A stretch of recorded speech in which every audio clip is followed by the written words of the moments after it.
Vaccine ಪ್ರಶ್ನೋತ್ತರ. ಯಾಕೆಂದರೆ vaccine ವಿಚಾರಕ್ಕೆ ಸಂಬಂಧಪಟ್ಟಂತೆ ಜನರಲ್ಲಿ ಇನ್ನೂ ಕೂಡ ಅನೇಕ ಗೊಂದಲ, ಆತಂಕ ಮತ್ತು ಪ್ರಶ್ನೆಗಳು ಇದೆ. ಎಷ್ಟು ನಾವು ಸಮಜಾಯಿಷಿಯನ್ನು ಕೊಟ್ಟರೂ ಕೂಡ ಅವ್ರಿಗೆ ಯಾಕೋ ತೃಪ್ತಿ ಆಗ್ತಾ ಇಲ್ಲ ವೀಕ್ಷಕರಿಗೆ. ಇಲ್ಲ ಇದು ಹೆಂಗೆ, ಅದು ಹೆಂಗೆ, ಹಂಗಂತಾರಲ್ಲ ಏನು ಮಾಡೋದು, ಹಿಂಗಂತಾರಲ್ಲ ಏನು ಮಾಡೋದು. ಹೀಗೆ ಇದಕ್ಕೆಲ್ಲ ಮೂಲ ಕಾರಣ ನಮ್ಮ ದೇಶದಲ್ಲಿ ವ್ಯಾಕ್ಸಿನ್ ಎಲ್ರಿಗೂ ಪೂರ್ಣ ಪ್ರಮಾಣದಲ್ಲಿ ಸಿಗ್ತಾ ಇಲ್ಲ. ಸೆಕೆಂಡ್ ಡೋಸ್ ಕೂಡ ತಗೊಳ್ಳೋದಕ್ಕೆ ಆಗದೇ ಇರುವಂತಹ ಪರಿಸ್ಥಿತಿ ಇದೆ ಈಗ. ಆದರೂ ಎಷ್ಟು ಲಭ್ಯತೆ ಇದೆ ಅದನ್ನು ಸೆಕೆಂಡ್ ಡೋಸ್ಗೆ ನಾವು ಕಾನ್ಸಂಟ್ರೇಟ್ ಮಾಡ್ತೀವಿ. ಸದ್ಯಕ್ಕೆ 18 ವರ್ಷ ಮೇಲ್ಪಟ್ಟವರಿಗೆ ಫಸ್ಟ್ ಡೋಸನ್ನು ಕೊಡಲ್ಲ ಅಂತ ಈಗಾಗಲೇ ಅನೌನ್ಸ್ ಕೂಡ ಸರ್ಕಾರ ಮಾಡಿಬಿಟ್ಟಿದೆ. ಹಾಗಾಗಿ ಮೊದಲನೇ ಡೋಸ್ ತೊಗೊಂಡವ್ರಿಗೆ ಅವರ ಟೈಮಿಂಗ್ಸು, ಅವ್ರಿಗೇನು ಹೇಳಿರ್ತಾರೆ ಡಾಕ್ಟ್ರು, ನೆಕ್ಸ್ಟ್ ಸೆಕೆಂಡ್ ಡೋಸ್ ಯಾವಾಗ ತೊಗೋಬೇಕು ಅಂತ, ಆ ಟೈಮಿಂಗ್ಸ್ ಬಂದಾಗ ಅವರು ಬರಬೇಕು, ತೊಗೊಂಡು ಹೋಗಬೇಕು. ಫಸ್ಟ್ ಡೋಸ್ ತೊಗೊಳ್ತಕ್ಕಂಥವ್ರು ಇನ್ನೊಂದು ಸ್ವಲ್ಪ ದಿನ ವೆಯ್ಟ್ ಮಾಡಬೇಕಾಗತ್ತೆ. ಏಕೆಂತಂದರೆ ಇಡೀ ದೇಶಕ್ಕೆ ಲಸಿಕೆ ತಯಾರಿಕಾ ಕಂಪನಿಗಳು ಇರೋದೇ ಎರಡು, ನಿಮಗೆಲ್ಲ ಗೊತ್ತಿರತಕ್ಕಂಥದ್ದು ಕೋವಿಶೀಲ್ಡ್ ಮತ್ತು ಕೋವ್ಯಾಕ್ಸಿನ್. ಇಡೀ ದೇಶ 136 ಕೋಟಿ ಜನಸಂಖ್ಯೆ ಇರತಕ್ಕಂಥ ದೇಶಕ್ಕೆ ಎರಡೇ ಕಂಪ್ನಿಯವರು ಸಪ್ಲೈ ಮಾಡಬೇಕು ಅಂತಂದರೆ ಕಷ್ಟ ಆಗುತ್ತೆ. ಒಂದು ಟೈಮ್ ಇತ್ತು ನಮ್ಮಲ್ಲಿ ಉಳಿದು ನಾವು ವಿದೇಶಗಳಿಗೆ ಕೂಡ ಕಳಿಸ್ಕೊಟ್ಟಿದ್ವಿ. ಬನ್ರಪ್ಪ ವ್ಯಾಕ್ಸಿನ್ ಹಾಕಿಸ್ಕೊಳ್ಳೋಕೆ ಬನ್ನಿ ಬನ್ನಿ ಬನ್ನಿ, 45 ವರ್ಷ ಮೇಲ್ಪಟ್ಟವರು ಅಂದ್ರೂ ಬಂದೇ ಇಲ್ಲ. ಈಗಲೂ ನಾನು ಕೆಲವು ಕಡೆ ಕೇಳ್ಪಡ್ತಾ ಇದ್ದೀನಿ, ಹಳ್ಳಿಗಳಲ್ಲಿ ಇವತ್ತಿಗೂ ಕೂಡ ಫಸ್ಟ್ ಡೋಸ್ ತೊಗೊಳಕ್ಕೆ ಜನ ಬರ್ತಿಲ್ಲ. ಅಲ್ಲಿದೆ ವ್ಯಾಕ್ಸಿನ್, ಹಳ್ಳಿನಲ್ಲಿ ಒಂದು ಕ್ಯಾಂಪ್ ಹಾಕ್ಕೊಂಡಿದ್ದಾರೆ. ಬನ್ನಿ ಅಂತ ಮನೆ ಮನೆಗೆ ಹೋಗಿ ಕರೆದ್ರೆ ನಮಗೇನಾಗಲ್ಲ, ನಾವು ಹಳ್ಳಿನಲ್ಲಿ ಸೇಫ್ ಆಗಿದ್ದೀವಿ, ನಮಗೆ ಬೇಡ ಅಂತ ಇದ್ದಾರಂತೆ. ಒಂದು ಕಡೆ ಅತಿವೃಷ್ಟಿ, ಒಂದು ಕಡೆ ಅನಾವೃಷ್ಟಿ. ಬೆಂಗಳೂರಿನಲ್ಲಿ ಸಿಗ್ತಿಲ್ಲ, ಜಿಲ್ಲಾ ಕೇಂದ್ರಗಳಲ್ಲಿ ಸಿಗ್ತಿಲ್ಲ. ಬೆಳಗ್ಗೆ 4 ಗಂಟೆಗೆ ಬಂದು ಕ್ಯೂ ನಿಂತ್ಕೋತಾ ಇದ್ದಾರೆ, ಸಿಗ್ತಿಲ್ಲ. ಹೀಗಾಗಿ ಯಾರಿಗೆ ಇದು ಸಿಗ್ತಾ ಇಲ್ವೋ ಅವರಲ್ಲಿ ಪ್ರಶ್ನೆಗಳು ಮೂಡ್ತಾ ಇದೆ, ತುಂಬ ಪ್ರಶ್ನೆಗಳು ಕಾಡ್ತಾ ಇದೆ. ಆ ಪ್ರಶ್ನೆಗಳಿಗೆಲ್ಲ ತಜ್ಞ ವೈದ್ಯರಿಂದಲೇ ಉತ್ತರವನ್ನು ಕೊಡಿಸುವಂತಹ ಪ್ರಯತ್ನವನ್ನು ನಾವು ಮಾಡ್ತಾ ಇದ್ದೀವಿ ಈ ವ್ಯಾಕ್ಸಿನೇಷನ್ಗೆ ಸಂಬಂಧಪಟ್ಟಂತೆ. ಏನಂದರೆ, ಒಂದು ಇವಾಗ ಕೋವಿಶೀಲ್ಡ್ ಲಸಿಕೆ ಏನು ತೊಗೊಂಡಿದ್ದೀವಿ, 2ನೇ ಡೋಸ್ ತೊಗೊಳ್ಳುವಂತಹ ಅವಧಿಯನ್ನು ವಿಸ್ತರಿಸಿದ್ದಾರೆ.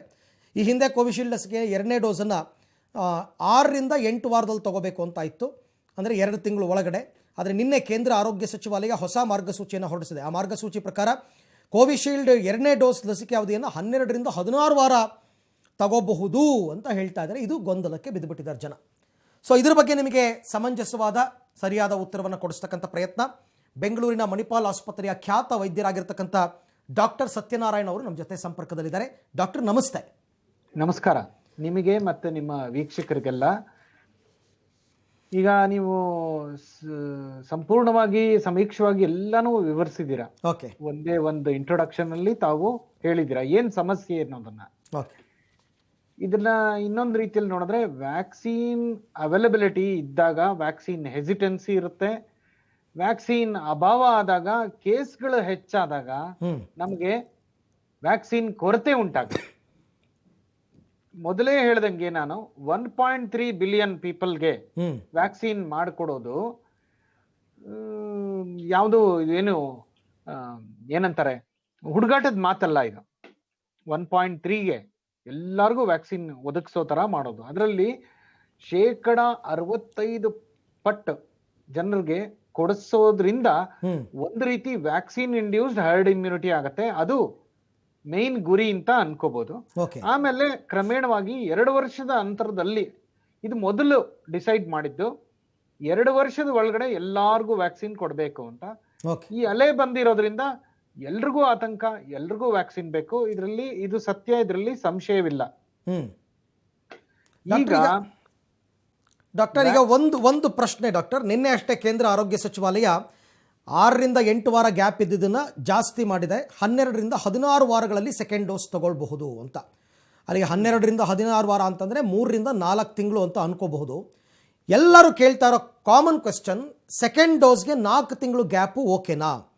ತಜ್ಞರೇನೋ ತೊಂದರೆ ಇಲ್ಲ ಅಂತ ಹೇಳ್ತಾ ಇದ್ದಾರೆ, ಆದರೆ ಕೋವ್ಯಾಕ್ಸಿನ್ದು ಸ್ವಲ್ಪ ಗೊಂದಲ ಇದೆ, ಬೇಗ ತಗೋಬೇಕು ಅಂತ ಅಂದ್ಬಿಟ್ಟು. ಇದ್ರ ಬಗ್ಗೆ ಸ್ವಲ್ಪ ಸ್ಪಷ್ಟನೆ ಕೊಡಿ. ಪಬ್ಲಿಕ್ ಹೆಲ್ತ್ ಇಂಗ್ಲೆಂಡ್ ಇವರು ನಡೆಸಿರುವಂತ ಸ್ಟಡಿನ ಗಗನ್ದೀಪ್ ಕೆಂಗ್, ICMR ಮಾಜಿ ICMR, ಇವಾಗ CMC ವೆಲ್ಲೋರ್ ಮೈಕ್ರೋಬಯಾಲಜಿ ಪ್ರೊಫೆಸರ್, ಈ ಸ್ಟಡಿ ಆಧಾರದ ಮೇಲೆ ಒಂದು ಸ್ಟೇಟ್ಮೆಂಟ್ ಕೊಡ್ತಾರೆ. ಏನಂದ್ರೆ, 1 ಡೋಸ್ ವ್ಯಾಕ್ಸಿನ್ ಆಗಿ ಸುಮಾರು 4 ವಾರ 5 ವಾರ ಆಗೋಷ್ಟೊತ್ತಿಗೆ ಸಿಂಪ್ಟಮ್ಯಾಟಿಕ್ ಕೋವಿಡ್ ಅದರ ವಿರುದ್ಧ 65% ಪ್ರೊಟೆಕ್ಷನ್ ಇರುತ್ತೆ. ಸಿವಿಯರ್ ಕೋವಿಡ್ ಬರ್ದೇ ಇರೋ ತರ 80% ಪ್ರೊಟೆಕ್ಷನ್ ಇರುತ್ತೆ. ಅಂದ್ರೆ ಅದು ಸಿಂಗಲ್ ಡೋಸ್ ಆದ್ಮೇಲೆ. ಇದನ್ನ ಕೆಲವರು ಒಪ್ಕೊಳ್ಳೋದಕ್ಕೆ ಕಷ್ಟಪಡ್ತಾರೆ. ಬಟ್ ಇದು ಸ್ಟಡಿ ಆಧಾರದ ಮೇಲೆ ಹೇಳ್ತಾ ಇರೋದು. ಇವಾಗ ಏನೋ ಒಂದಾಗ್ಲಿ ನಮಗೆ ನಮ್ಮ ಆಜನ್ಮ ಸಿದ್ಧ ಹಕ್ಕು, ನಮ್ಗೆ 2ನೇ ಡೋಸ್ ಬೇಕು, 4ನೇ ವಾರಕ್ಕೆ ಕೊಡ್ಬೇಕು ಅಂತ ಮೊದಲು ಮಾಡಿದ್ರು. ಸರ್ಕಾರ ಏನಾರು ನೀರು ಚೇಂಜ್ ಮಾಡ್ಕೊಳ್ಳಿ, ನಂಗೆ ಬೇಕೇ ಬೇಕು ಅಂತ ಗುದ್ದಾಡಿ ತಗೊಳಕ್ ಹೋಗಿ ಅದ್ರಲ್ಲಿ ಕೋವಿಡ್ ಆ ರಶ್ ಅಲ್ಲಿ ಬರೋದಕ್ಕಿಂತ ಅದೇ ಕರೆಕ್ಟ್. ಡಾಕ್ಟರ್ ಅರೋರಾ ಮತ್ತೆ ಡಾಕ್ಟರ್ ನವೀನ್ ಟ್ಯಾಕರ್ ಅಂತ ಅವರಿಬ್ರು ಏನ್ ಸಜೆಸ್ಟ್ ಮಾಡ್ತಾರೆ, ವೇರಿಯಸ್ ಗ್ರೌಂಡ್ಸ್ ಕ್ರಿಯೇಟ್ ಮಾಡಿ, ಅಕಾಡೆಮಿಕ್ ಗ್ರೌಂಡ್ಸ್, ಅದರ ಪ್ರಕಾರ ಏನಂತಾರೆ ಅಂದ್ರೆ, ನೋಡಿ ಮಿನಿಮಮ್ ಅಂಡ್ ಮ್ಯಾಕ್ಸಿಮಮ್, ಈಗ ಎಕ್ಸ್ಪೈರಿ ಡೇಟ್ ಇರುತ್ತಲ್ಲ ಒಂದು ಸಿರಪ್ಗೆ, ಟಾನಿಕ್ಗೆ ಅಥವಾ ಫುಡ್ ಪ್ರಾಡಕ್ಟ್ಗೆ, ಆತರ ಮಿನಿಮಮ್ ಅಂಡ್ ಮ್ಯಾಕ್ಸಿಮಮ್ ಅಂತ ಕ್ರಿಯೇಟ್ ಮಾಡಿ ಅಂತ ಹೇಳ್ತಾರೆ. ಅದಕ್ಕಿನ್ನು ಕೆಲವು ಸೈಂಟಿಫಿಕ್ ಆಧಾರಗಳು ಬೇಕಾಗಿದೆ. ಈ ಪಬ್ಲಿಕ್ ಹೆಲ್ತ್ ಇಂಗ್ಲೆಂಡ್ ಸ್ಟಡಿ ಆಧಾರದ ಮೇಲೆ ಇವ್ರು ಏನಂತಾರೆ ಅಂದ್ರೆ, ಒಂದು ಡೋಸ್ ಅಲ್ಲೇ ಪ್ರೊಟೆಕ್ಷನ್ ಆಗ್ತಾ ಇದೆ, ಹಾಗಾಗಿ ಎಲ್ರಿಗೂ ಸಿಗ್ಲಿ ಅನ್ನೋದು. ಒಂದು ಡೋಸ್ ಪ್ರೊಟೆಕ್ಷನ್ ಸಿಗಬೇಕು ಅಂದ್ರೆ ಎಷ್ಟು ದಿನ ಬೇಕಾಗುತ್ತೆ ಡಾಕ್ಟರ್? ವ್ಯಾಕ್ಸಿನ್ ಆಗಿ ಕನಿಷ್ಠ ಪಕ್ಷ 4 ರಿಂದ 6 ವಾರ. 65% protection against symptomatic disease, 80% prevention of severe disease ಅಂತ ಅಲ್ಲಿ ಬಂದಿದೆ. ಸೊ ಅದನ್ನೇ ನಾವು ಇಲ್ಲಿ ವಿಸ್ತರಿಸಿಕೊಂಡು ಡಿಸೈಡ್ ಮಾಡಬೇಕು.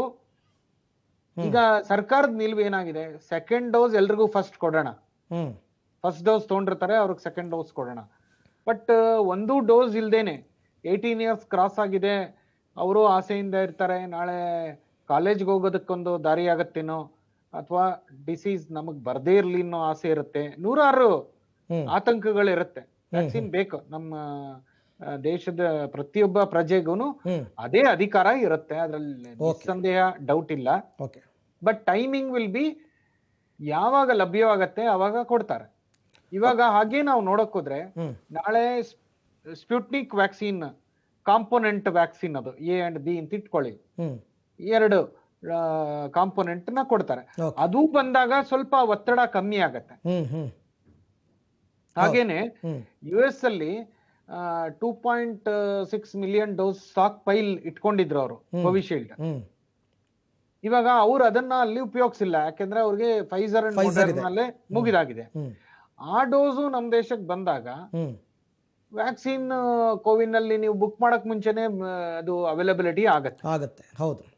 ಯಾವಾಗ ಜೀವನದ ನೈಜಿಕತೆ ಇದೇನೆ, ಯಾವಾಗ ಸುಲಭವಾಗಿ ಲಭಿಸುತ್ತೆ, ಅದನ್ನ ಯಾರು ತೊಳೋರು ಇರಲ್ಲ. ಯಾವ್ದು ದುರ್ಲಭ ಅನ್ಸುತ್ತೆ ಅವಾಗ ಎಲ್ರದ್ದು ಆತಂಕ ಜಾಸ್ತಿ ಆಗತ್ತೆ, ನಮಗ್ ಬೇಕು.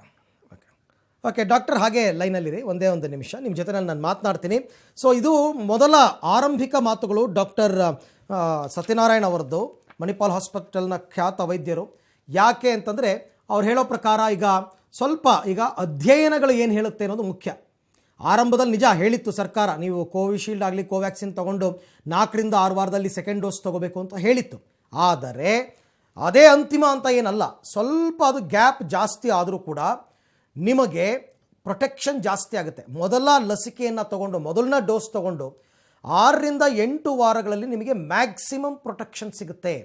ಮ್ಯಾಕ್ಸಿಮಮ್ ಪ್ರೊಟೆಕ್ಷನ್ ಅಂದರೆ 1.5 ತಿಂಗಳಿಂದ 2 ತಿಂಗಳು ಆಗಿಬಿಟ್ರೆ ನೀವು ಫಸ್ಟ್ ಡೋಸ್ ತೊಗೊಂಡು ಸಿಂಪ್ಟಮ್ಯಾಟಿಕ್ ಡಿಸೀಸ್ ವಿರುದ್ಧ 65%, ಸಿವಿಯರ್ ಡಿಸೀಸ್ ವಿರುದ್ಧ 80% ಹೋರಾಡುತ್ತೆ.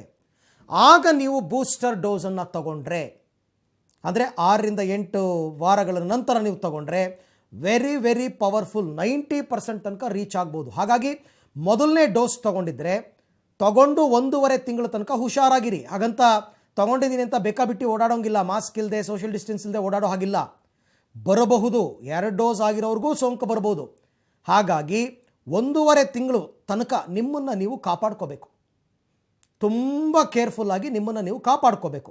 ಹಾಗಿದ್ದರೆ ಮಾತ್ರ ನಿಮಗೆ ವ್ಯಾಕ್ಸಿನೇಷನ್ನಿಂದ ಪ್ರಿವೆನ್ಷನ್ ಸಿಗುತ್ತೆ. ಸೊ ಒಂದು ಕ್ವಶನ್ಗೆ ಅವರು ಕ್ಲಿಯರಾಗಿ ಆನ್ಸರ್ ಮಾಡಿದ್ದಾರೆ.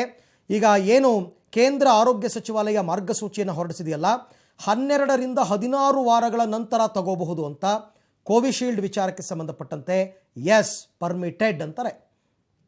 12 ವಾರ ಅಂತಂದರೆ ಎಷ್ಟಾಗುತ್ತೆ ನಿಮಗೆ? 3 ತಿಂಗಳಾಗುತ್ತೆ. ನೀವು ಕೋವಿಶೀಲ್ಡ್ ತಗೊಂಡು 3 ತಿಂಗಳಾದ ನಂತರನೂ ಕೂಡ 2nd ಡೋಸನ್ನು ತಗೋಬಹುದು.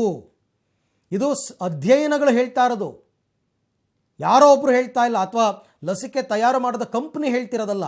ಕಂಪ್ನಿ ಪ್ರಯೋಗಕ್ಕೆ ಒಳಪಡಿಸಿ ಅಧ್ಯಯನವನ್ನು ಮಾಡಿ ನಂತರ ಕೊಡ್ತಾ ಇರತಕ್ಕಂಥ ಮಾಹಿತಿ. ಹಾಗಾಗಿ 12ರಿಂದ 16 ವಾರಗಳು ಓಕೆ, ಬೇಡ 16 ತುಂಬ ಜಾಸ್ತಿ ಆಯಿತು ಅಂದ್ಕೊಳ್ಳಿ, 12 ವಾರ 3 ತಿಂಗಳು, ಐ ಥಿಂಕ್ ಅಷ್ಟರೊಳಗೆ ನಿಮಗೆ ಲಸಿಕೆಗಳೆಲ್ಲ ಕೂಡ 3 ತಿಂಗಳಲ್ಲಿ ಸಿಕ್ಬಿಟ್ಟಿರುತ್ತೆ. ನಾನು ಡಾಕ್ಟರ್ ಸತ್ಯನಾರಾಯಣ ಅವರಿಗೆ 2ನೇ ಪ್ರಶ್ನೆಗೆ ಹೋಗ್ತೀನಿ. ಡಾಕ್ಟರ್, ಒಂದು ಹೇಳ್ತಾ ಇದ್ರು, ಸೋಂಕು ಬಂದು ಗುಣಮುಖರಾದಂತಹವರು 1 ತಿಂಗಳ ತನಕ ವೆಯ್ಟ್ ಮಾಡಿ ಆಮೇಲೆ ನೀವು ವ್ಯಾಕ್ಸಿನ್ ತಗೊಳ್ಳಿ. ಗುಣಮುಖರಾಗಿ ಅಂದರೆ ನೆಗೆಟಿವ್ ರಿಪೋರ್ಟ್ ಬಂದ 1 ತಿಂಗಳ ನಂತರ. ಈಗ ಮತ್ತೆ ಅದನ್ನು ಬದಲಾಯಿಸಿದೆ ಕೇಂದ್ರ ಸರ್ಕಾರ. ಏನಂದರೆ 6 ತಿಂಗಳ ತನಕ ಬೇಕಾಗಿಲ್ಲ, ಯಾಕೆಂದರೆ ನಿಮ್ಗೆ ಆಗಲೇ ಆಲ್ರೆಡಿ ನಿಮ್ಮ ದೇಹದಲ್ಲಿ ವೈರಾಣುವಿನ ವಿರುದ್ಧ ಹೋರಾಡುವಂತಹ ಆ್ಯಂಟಿಬಾಡೀಸ್ ಜನರೇಟ್ ಆಗಿರುತ್ತೆ. ಅದು ನಿಮ್ಮ ದೇಹವನ್ನು 6ರಿಂದ 8 ತಿಂಗಳ ತನಕ ಕಾಪಾಡುತ್ತೆ. ಹಾಗಾಗಿ 6 ತಿಂಗಳ ನಂತರ ತಗೊಳ್ಳಿ ಅಂತ ಹೇಳ್ತಾ ಇದ್ದಾರೆ. ಇದ್ರ ಬಗ್ಗೆ ಡಾಕ್ಟರ್ ಸತ್ಯನಾರಾಯಣ್ ಏನು ಹೇಳ್ತಾರೆ ಅಂತ? ಮೊದಲನೇದಾಗಿ ಗೈಡ್ಲೈನ್ಸ್ ಇದ್ದಿದ್ದು ಈ ಥರ, ನಿಮಗೆ ಸೋಂಕು ತಗಲಿ, ನೀವು ಕಂಪ್ಲೀಟ್ ರಿಕವರಿ ಆಗಿರೋ ಡೇಟಿಂದ ಅಟ್ಲೀಸ್ಟ್ 8 ವೀಕ್ಸ್ ಕಾದು ತಗೊಳ್ಳಿ ಅಂತ ಇತ್ತು. ಅದರಲ್ಲಿ ಕೆಲವು ಸಬ್ ಕ್ಲಾಸಸ್ ಇತ್ತು.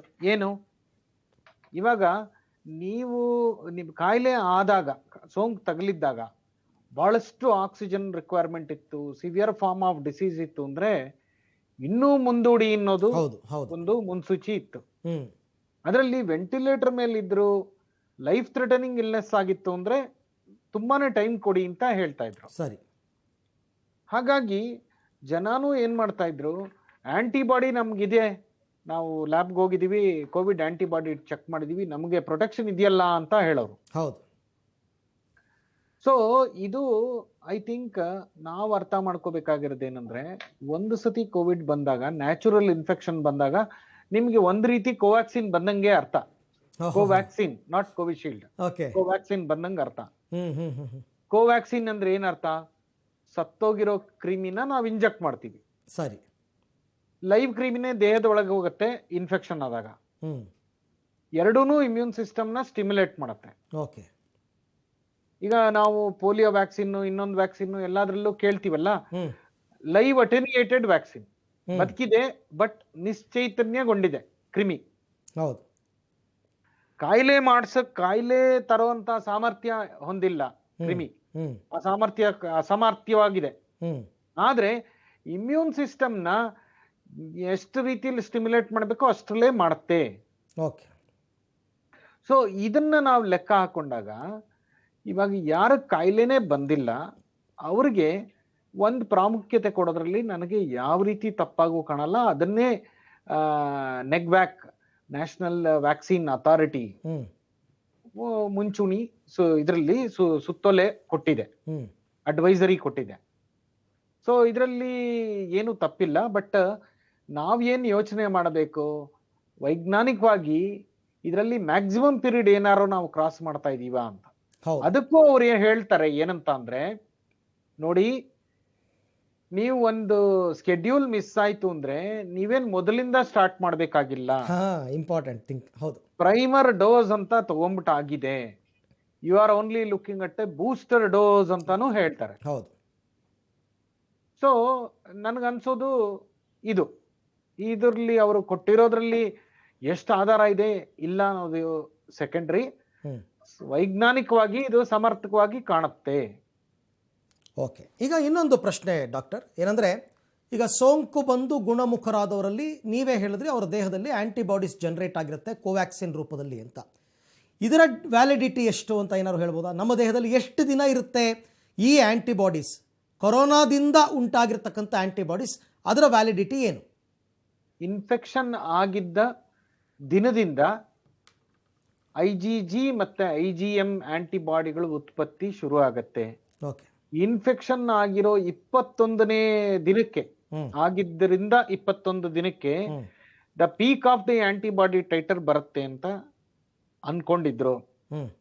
ಇವಾಗ ಏನಾಗ್ತಾ ಇದೆ, ಈ ಆಂಟಿಬಾಡೀಸ್ 3 ಮಂತ್ಸ್ ಆಗೋಷ್ಟೊತ್ತಿಗೆ ಕಮ್ಮಿ ಆಗತ್ತೆ ಅಂತ ಗೊತ್ತಿತ್ತು ನಮ್ಗೆ. ಬಟ್ ಇದು ಯೂನಿವರ್ಸಲ್ ರೂಲ್ ಅಲ್ಲ. ಇದೇ ನಾವು ಎಲ್ಲ ತಪ್ಪು ಮಾಡೋದು. ಪ್ರತಿಯೊಬ್ಬ ವ್ಯಕ್ತಿಲೂ ಬೇರೆ ಬೇರೆ ರೀತಿಲಿ ಆಗತ್ತೆ. ದಿ ಕ್ವಾಂಟಮ್ ಆಫ್ ಇನ್ಫೆಕ್ಷನ್ ಪ್ರಮಾಣ ಎಷ್ಟಿತ್ತು ಅದಕ್ಕೆ ತಕ್ಕಂಗೆ ಆಂಟಿಬಾಡಿ ಡೆವಲಪ್ ಆಗತ್ತೆ. ಎರಡನೇದು, ಆ ಕ್ರಿಮಿ ಯಾವ ಒಂದು ನಮ್ಮ ಇಮ್ಯೂನ್ ಸಿಸ್ಟಮ್ ಯಾವ ರೀತಿಲಿ ಅದನ್ನ ಪರಿಗಣನೆಗೆ ತಗೊಂಡು ಪ್ರತಿಕ್ರಿಯೆ ಮೂಡಿಸ್ತು, ಪ್ರತಿರೋಧಕನ ತಯಾರು ಮಾಡ್ತು, ಆ ಕೆಪಾಸಿಟಿ ವೇರಿಯೇಷನ್ ಇರುತ್ತೆ. ಯಂಗರ್ ಪೀಪಲ್ ಜಾಸ್ತಿ ಆಂಟಿಬಾಡಿ ಡೆವಲಪ್ ಮಾಡ್ತಾರೆ, ಎಲ್ಡರ್ಲಿ ಪೀಪಲ್ ಕಮ್ಮಿ ಮಾಡ್ತಾರೆ, ಡಯಾಬಿಟಿಕ್ ಪೇಷಂಟ್ ಕಮ್ಮಿ ಮಾಡ್ತಾರೆ. ಯಾವುದೋ ಆಸ್ತಮಾ ಅಥವಾ ಆರ್ಥರೈಟಿಸ್ ಕಾರಣಕ್ಕೆ ಸ್ಟೀರಾಯ್ಡ್ ಅಥವಾ ಇಮ್ಯೂನೋ ಸಪ್ರೆಷನ್ ಮೇಲೆ ಇದ್ದವ್ರಿಗೆ ಕಮ್ಮಿ ಆಂಟಿಬಾಡಿ ಪ್ರೊಡಕ್ಷನ್ ಆಗತ್ತೆ. ಸೊ ಎಲ್ಲಾರು ಸಮಾನವಾಗಿ ಇದೇನು ರೂಲ್ಸ್ ಹೇಳ್ಬಿಟ್ಟಿದ್ದಾರೆ 3 months ಅಲ್ಲಿ ಆಂಟಿಬಾಡಿ ಬಿದೋಗತ್ತೆ ಅಂತ, ಹಂಗಿಲ್ಲ. ಕೆಲವರಲ್ಲಿ it can go beyond that. ಕೆಲವರಿಗೆ 3.5 months ಆದ್ಮೇಲೆ ಇನ್ನೂ ಪೀಕ್ ಹೋಗ್ತಾ ಇರತ್ತೆ ಆಂಟಿಬಾಡಿ. ಇದೆಲ್ಲ ದಿನನಿತ್ಯ ಸಾಮಾನ್ಯವಾಗಿ ಪೇಷಂಟ್ಸ್ ಅಲ್ಲಿ ನೋಡಿದೀವಿ. ಓಕೆ ಇನ್ನೊಂದು ಪ್ರಶ್ನೆ ಡಾಕ್ಟರ್, ಈಗ ಸಪೋಸ್ ಸೆಕೆಂಡ್ ಡೋಸ್ ಮಿಸ್ ಆಗ್ಬಿಡ್ತು, ತಗೊಳಕ್ಕಾಗಲಿಲ್ಲ, ಮೊದಲನೇ ಡೋಸ್ ವ್ಯರ್ಥವಾಗ್ಬಿಡುತ್ತಾ? ಆಗಲಿಲ್ಲಪ್ಪ, ಅವ್ರಿಗೇನೋ ಕಾರಣದಿಂದ ಸೆಕೆಂಡ್ ಡೋಸ್ ತಗೊಳಕ್ಕಾಗಲಿಲ್ಲ, ನೀವೇನೇನು ಡ್ಯೂರೇಷನ್ ಕೊಟ್ಟಿದ್ದೀರಾ ಮ್ಯಾಕ್ಸಿಮಮ್ ಡ್ಯೂರೇಷನ್ ದಾಟಿಬಿಟ್ಟಿದ್ದಾರೆ, ಅಂಥವ್ರಿಗೆ ಏನು ಹೇಳ್ತೀರಾ? ಸೊ ಇದನ್ನ ವೈಜ್ಞಾನಿಕವಾಗಿ ಹೇಳೋದಕ್ಕಿಂತ ವೆರಿ ಸಿಂಪಲ್ ವರ್ಡ್ಸ್ ಅಲ್ಲಿ ಎಕ್ಸ್ಪ್ಲೈನ್ ಮಾಡ್ತೀನಿ, ಹೇಳಿ ಪ್ಲೀಸ್. ಲಸಿಕೆ ಅಂದ್ರೆ ಒಂದು ಕ್ರಿಮಿನಲ್ ತರ, ಕ್ರಿಮಿನಲ್ದು ಪ್ರತಿರೂಪ. ದೇಹದ ಇಮ್ಯೂನ್ ಸಿಸ್ಟಮ್ ನ ಪೊಲೀಸ್ ಅನ್ಕೊಳ್ಳಿ. ನಾವು ಕಳ್ಳನ್ ತಗೊಂಡೋಗಿ ತೋರಿಸ್ತಾ ಇದೀವಿ, ನೋಡ್ಕೊಳ್ರಪ್ಪ ಇವನ ಆಕಾರ ವಿಕಾರ ಎಲ್ಲ ಈ ತರ ಇದೆ, ನೆಕ್ಸ್ಟ್ ಟೈಮ್ ನೀವು ರೆಕಗ್ನೈಸ್ ಮಾಡಿ ಅಂತ ತೋರಿಸ್ತೀವಿ. ಇದು ಪ್ರೈಮರ್ ಆಗೋಯ್ತು. ಸೆಕೆಂಡ್ ಟೈಮ್ ಏನ್ ಮಾಡ್ತೀವಿ, ನೋಡಿ ನೀವೇನು ಮಾಡಿರ್ಲಿಲ್ಲ, ಇವನೇ ಕಳ್ಳ, ಇವನನ್ನ ಮತ್ತೆ ಇನ್ನೊಂದ್ಸತಿ ಗುರ್ತಾಕೊಳ್ಳಿ ಅಂತ ತಗೊಂಬರ್ತೀವಿ. ಅವಾಗ ಅವ್ರೇನ್ ಮಾಡ್ತಾರೆ, ಇನ್ನೂ ಜೋರ್ ರಿಯಾಕ್ಷನ್ ತೋರಿಸ್ತಾರೆ. ಅದು ಬೂಸ್ಟರ್ ಡೋಸೇಜ್. ಸೊ ನೀವು ಒಂದು ಸತಿ ಇಮ್ಯೂನ್ ಸಿಸ್ಟಮ್ಗೆ ನೀವು ಕೊಟ್ಟಾಗ ಈವನ್ ಆಂಟಿಬಾಡಿ ಜಾಸ್ತಿ ಆಗ್ಲಿಲ್ಲ ಅಂತ ಇಟ್ಕೊಳ್ಳಿ, ಆಂಟಿ ಸ್ಪೈಕ್ IgG ಟೈಟರ್ ಅಂತ ಮಾಡಿ ವ್ಯಾಕ್ಸಿನ್ಗೆ ಸೀಮಿತವಾಗಿ ಎಷ್ಟು ಆಂಟಿಬಾಡಿ ಆಗಿದೆ ಅನ್ನೋದನ್ನು ನಾವು ನೋಡ್ಬೋದು. ಆದ್ರೆ ಒಂದು ಪಕ್ಷ ಆಂಟಿಬಾಡಿ ಆಗ್ಲಿಲ್ಲ, ಅವಾಗ ಅವ್ರಿಗೆ ಪ್ರೊಟೆಕ್ಷನ್ ಇದೆಯಾ? ಇದೆ.